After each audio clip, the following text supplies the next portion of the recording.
De gemeente Dantumediel had het voornemen om de omjouwingsvergunning voor rubberverwerking Nederland te weigeren.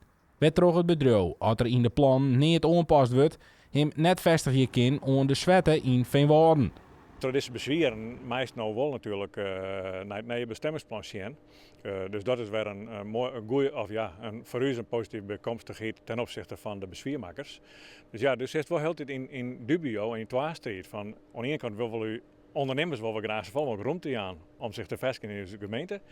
Maar ja, als er een ondernemer is waarbij de buurt toch heel veel moeite had en vooral qua risico's, ja, dan probeer je die inwoners een beetje te midden te komen.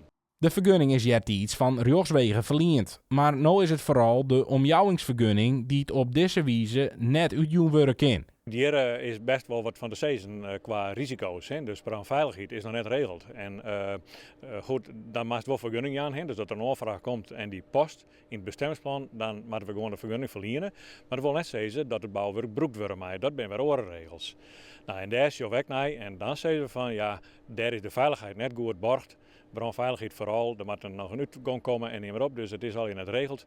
Dat betekent dat bouwwerk als zoeter komen, maar gewoon het broekt worden op deze manier. Dwarsbelangen Veenwouden reageert als volgt. Wij zijn gematigd positief over het besluit van de gemeente. Het is afwachten wat de vervolgstappen wijzen zullen van de ondernemer.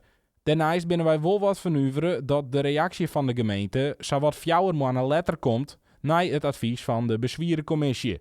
Aan de andere kant, tijd is in deze casus ekkus vreun. Nee, je bestemmingsplan is er net voor niks komen. Hè? Dat is juist bedoeld om te zorgen dat het nog volle beter rondelijk inpast wordt.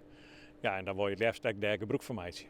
Dus dat vind ik een positieve kant van het verhaal. Maar verder ken het denk ik vooral verliezers. Rubberverwerking Nederland kan de aanvraag voor een omjouwingsvergunning inloeken. Dan is het verhaal in kwatten dienen. Maar er zijn ook opties om in bezwier te gaan zien het voorgenomen besluit. En dan kan het verhaal nog jaren worden. Het bedrijf wie net bereikbaar voor commentaar.